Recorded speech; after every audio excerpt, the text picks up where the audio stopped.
Os tristes fatos dos últimos anos de Shakyamuni.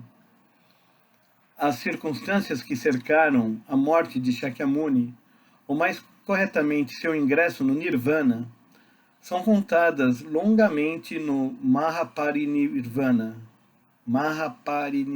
Sutra.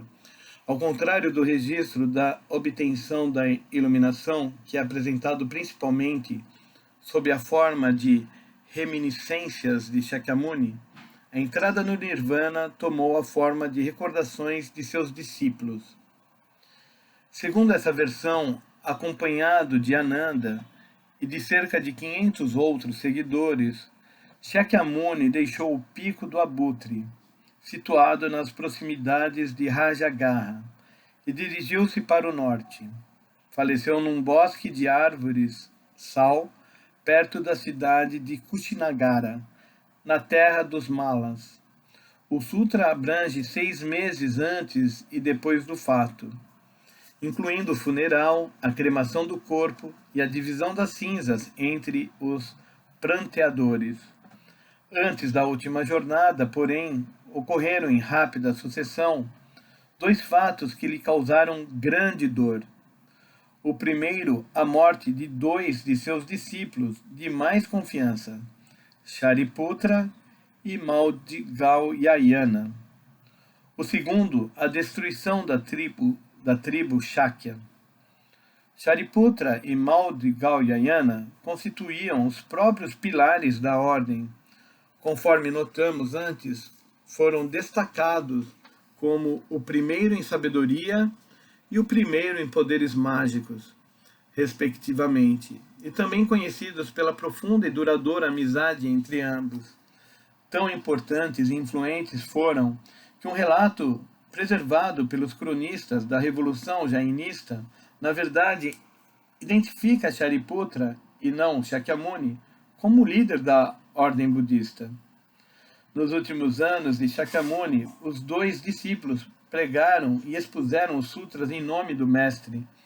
E quando a ordem enfrentou sua primeira grande crise com o cisma provocado por Devadatta, foram eles os enviados pelo Buda para reconquistar os monges dissidentes.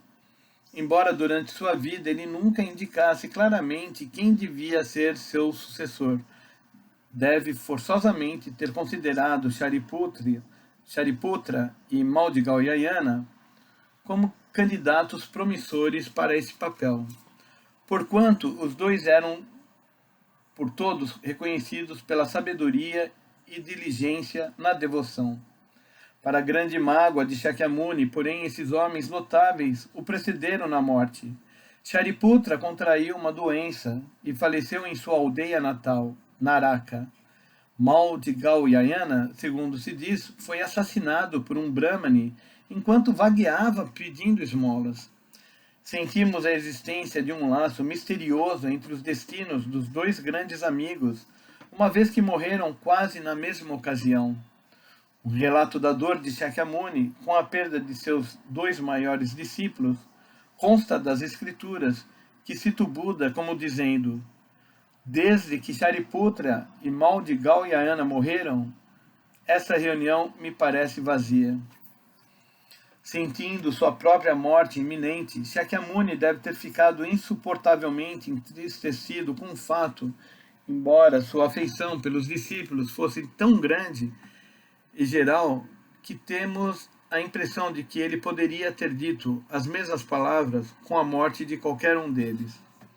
Não obstante, não permitiu que a triste ocorrência o dominasse, mas superando a dor, dedicou-se mais do que nunca a promover o crescimento e o desenvolvimento da Sangha.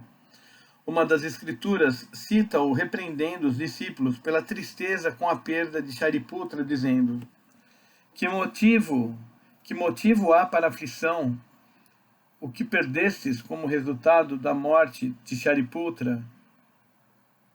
Muitas coisas aconteceriam à ordem no futuro, pois a essência desse mundo é a impermanência e a mudança perpétua. Por isso mesmo, aconteça o que acontecer, o homem jamais deve perder de vista a sua própria identidade.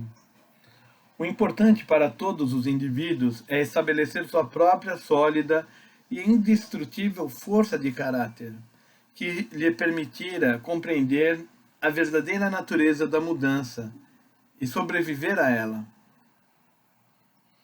Reside aí a essência do budismo, e Shakyamuni esperava que seus seguidores, como homens que haviam assumido o compromisso de propagar e defender a fé, compreendessem esse fato. Foi nisso em que pensou, acredito, quando admoestou os discípulos por chorarem a morte de Shariputra. Sabia também que não estava longe o dia em que eles teriam que enfrentar a dor de sua própria morte. Mais ou menos na época da morte dos dois principais discípulos, recebeu a notícia da destruição do clã Shakya.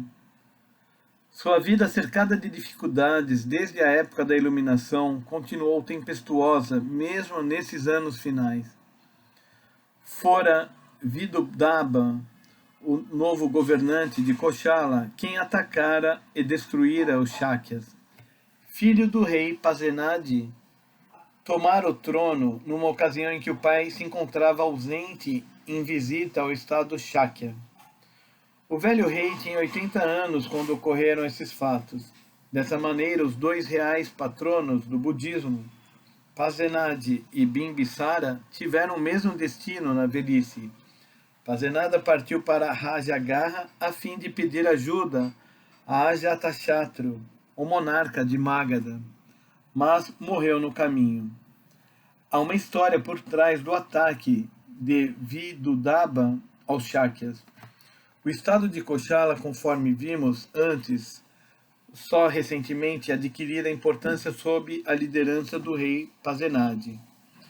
O rei, na esperança de aumentar o prestígio de sua real família, decidiu que gostaria de ter uma esposa do clã dos Shakyas, que era famoso por sua antiga e nobre linhagem e pelo patrocínio que dava à cultura. Os Shakyas eram simplesmente orgulhosos demais para entregar uma das princesas de sua família real a um homem que consideravam como um carreirista. Por outro lado, formavam um reino vassalo sob o controle do muito mais poderoso Koshala e, por conseguinte, não podiam ignorar inteiramente o pedido. O rei dos Shakyas inventou um plano segundo o qual entregaria ao rei Pasenadi uma moça que era filha sua com uma serva, e não princesa de sangue puro. O rei Pasenadi casou-se com a moça, que logo depois lhe deu um filho, o próprio Vidudaba, nada menos. Vidudaba foi educado no reino dos Shakyas, onde recebeu treinamento em artes militares. Rude e violento por temperamento e com traço de brutalidade em sua natureza, era antipatizado pelos Shakyas, que o olhavam com desprezo e abertamente o humilhavam pela sua baixa linhagem por parte da mãe. Devia estar ardendo com desejo de vingança, porque tão logo tomou o trono do pai, marchou contra o reino dos Shakyas à frente de numeroso exército. Segundo algumas fontes, por ocasião do primeiro ataque, ele teve um encontro com Shakyamuni, que por acaso visitava seu antigo lar na ocasião, e foi por ele convencido a retirar-se com o exército.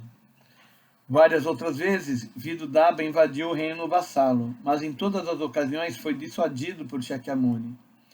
Esse, porém, parece ter finalmente compreendido que seu país estava fadado à destruição, e ter partido na etapa seguinte de sua viagem de proselitização. Após sua partida, o vingativo rei atacou novamente e aniquilou o pequeno país dos Shakyas.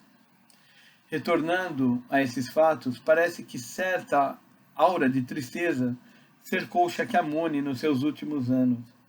A impermanência essencial do mundo fenomenal que ele viera a compreender com a iluminação e tentar ensinar os demais foi dramaticamente demonstrada em um fato após outro à sua volta.